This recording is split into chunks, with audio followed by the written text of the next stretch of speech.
All right, so we're talking about parabolas in vertex form, or quadratics. So you'll notice that these are like a U shape. They're a parabola, they are not a V, because you no longer have absolute value bars. Your absolute value, remember, had bars. This one has parentheses, so a x minus h squared plus k. The biggest thing here is that it has a squared. That's what makes it quadratic. We've talked about that. So the vanilla ice cream, the most basic one, has a vertex at 0, 0. That's your vertex, and the axis of symmetry slices right down the middle. This guy here, and you'll see me abbreviate that with an AOS. The axis symmetry for the most basic one without any transformations is x equals 0. You might notice on the table that it's mirroring, so 1, 1, 4, 4, 9, 9. And remember, increasing and decreasing, it's not going away. You do go left to right. So it goes down, then up. The y values are increasing on the right side. Remember, it's centered around 0, so that's when x values are greater than 0. It's decreasing on the left when x values are less than 0. Okay, so back to this key info here. The vertex is always based on the h and k. Inside of the lyre, you do have to change the sign of the h. The axis of symmetry is whatever the x value is of that, so that would be the h. And then the a value, because that's your stretch or shrink, determines the width and the direction. So if your a value is negative and it reflects, that does flip it upside down. All right, so let's move down. We'll do a few. Tell whether the parabola opens up or down and determine the vertex. So we've been talking about reflections, remember. So we would say it opens up if it looks like this. And so it's happy parabola, has a positive a value. Opens down if it looks like that. Sad parabola has a negative a value, because a negative makes it reflect. So if it's not reflecting, then it is going to open up. So if you look here at this guy, negative is in front. So yes, this opens down. And the vertex, remember, comes from here. So the vertex is -1, -3. It goes left 1 and down 3.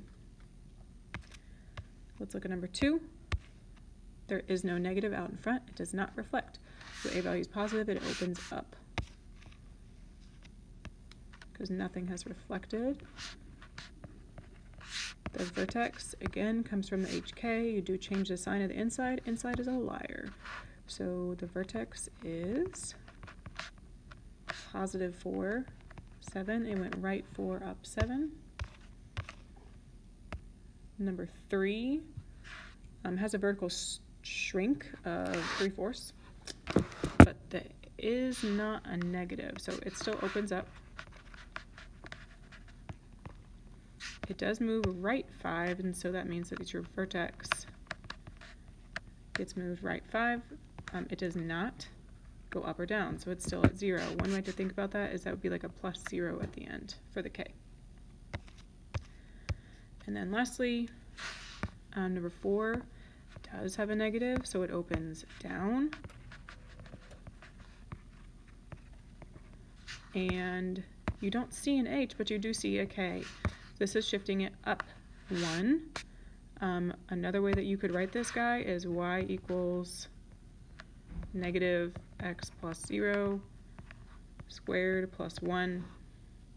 So it doesn't shift left to right, which is why you don't see anything there, but it does shift up. So that means that my vertex doesn't move in the x's, but it does move in the y's, so 0, 1. The domain. It's a parabola. It has arrows on both sides. Arrow to the left, arrow to the right. What do you call that when it goes on forever? In both directions. All real numbers. So that will always be your domain.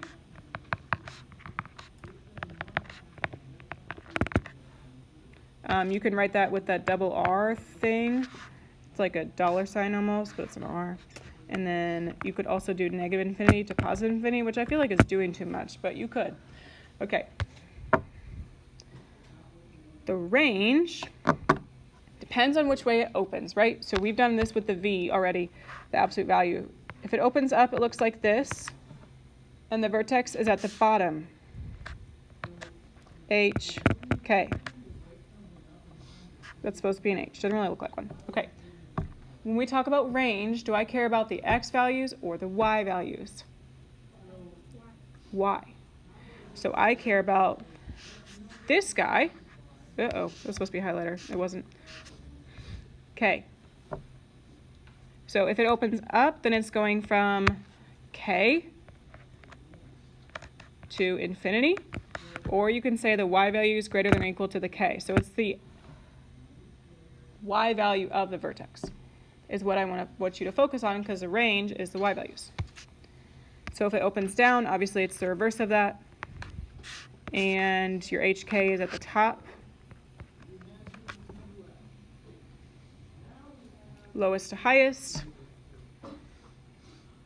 It would be from negative infinity to K with a bracket, or freshmen, sophomores especially, Y value is less than or equal to K, because the EOC does not use brackets. See, it's the EOC, uses inequality signs, and you will take that test. Okay, look at number 5. Does it reflect? No, so it's opening up. You're going to draw a quick little picture. You're going to put the vertex at the bottom, so it's a minimum.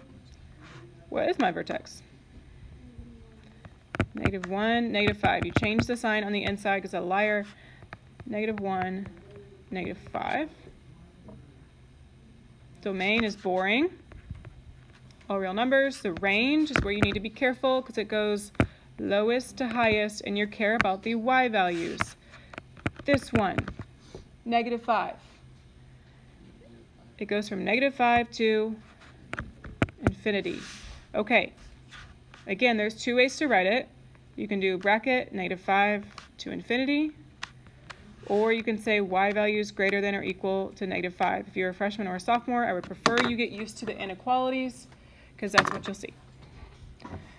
I will always write both on a key. Can you try number 6? I have to, I'm feeling stupid. I remember when I see in brackets for the next day I forget. This happened 7 days in a row. I got a goldfish.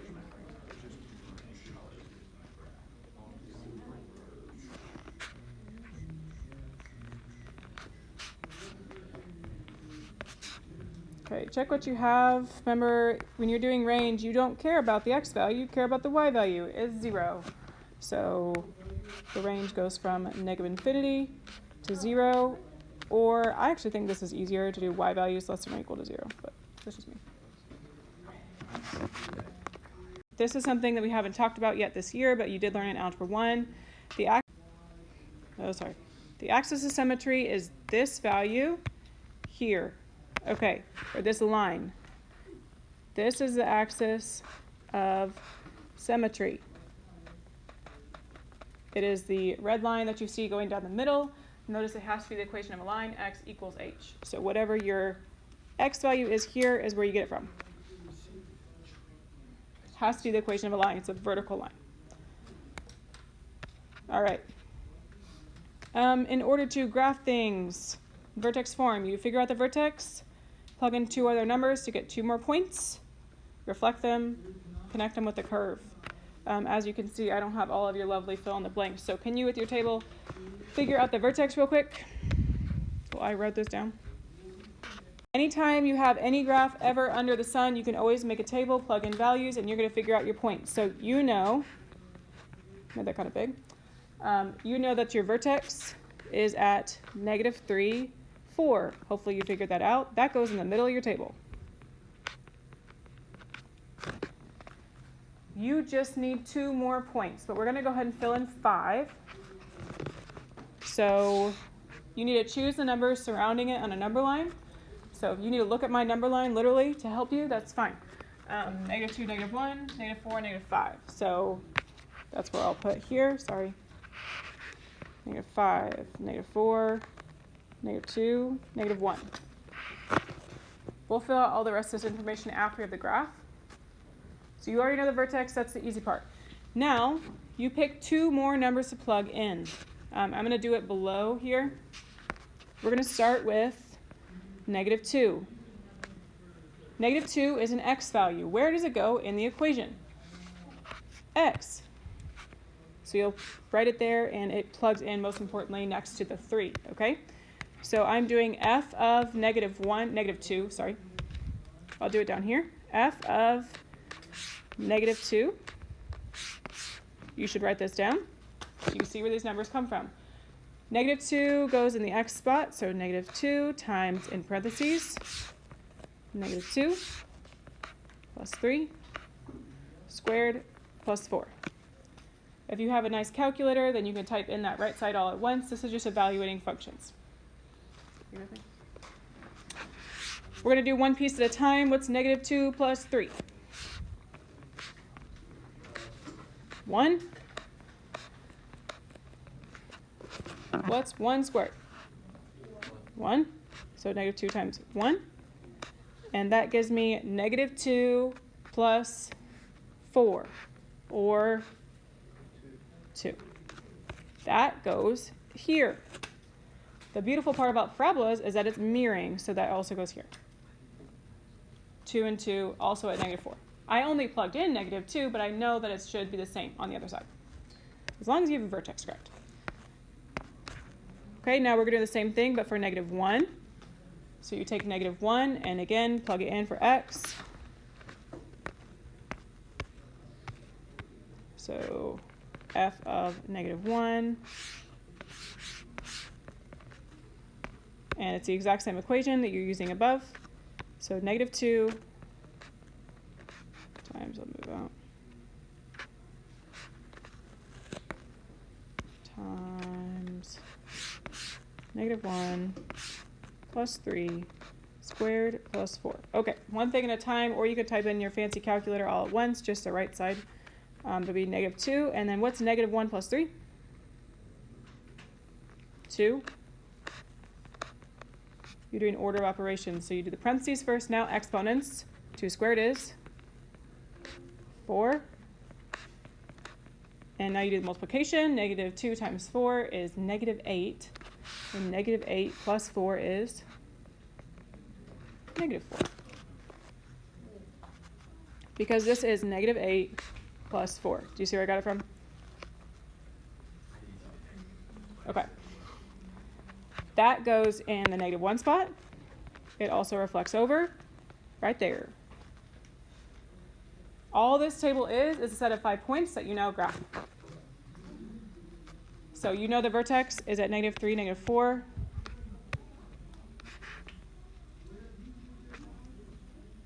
You have your other 4 points. -2, -2, or sorry, -2, 2, sorry. I did the wrong thing. I did a -4. That is incorrect. Sorry, maybe that looked weird. Don't trust me, trust your table. -1, -4. So that gets you a nice little parabola. Again, I got these 5 points from the table.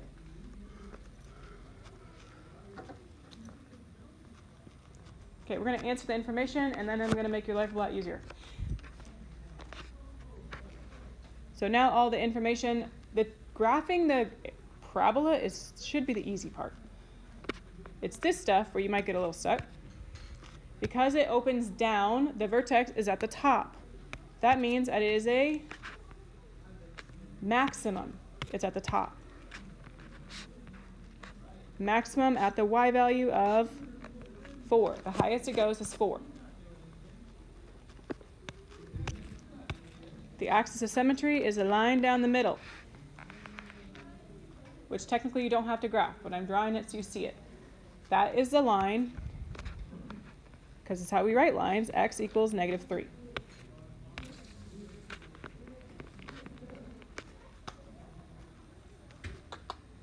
Domain is boring, same every time. All real. And your range is your y values from lowest to highest. So remember, here to here. Where is it at on the low end?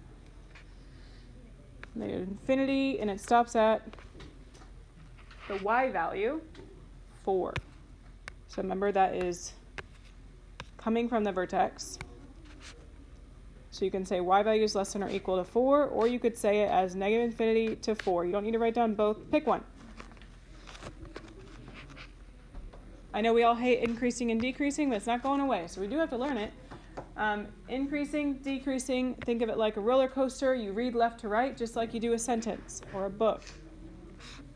You go up, then down.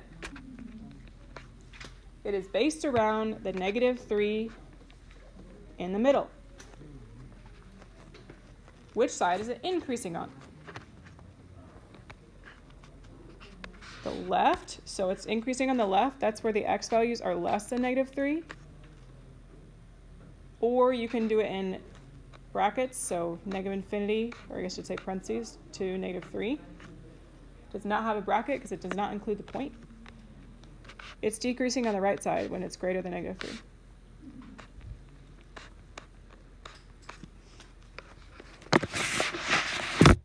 You have to be able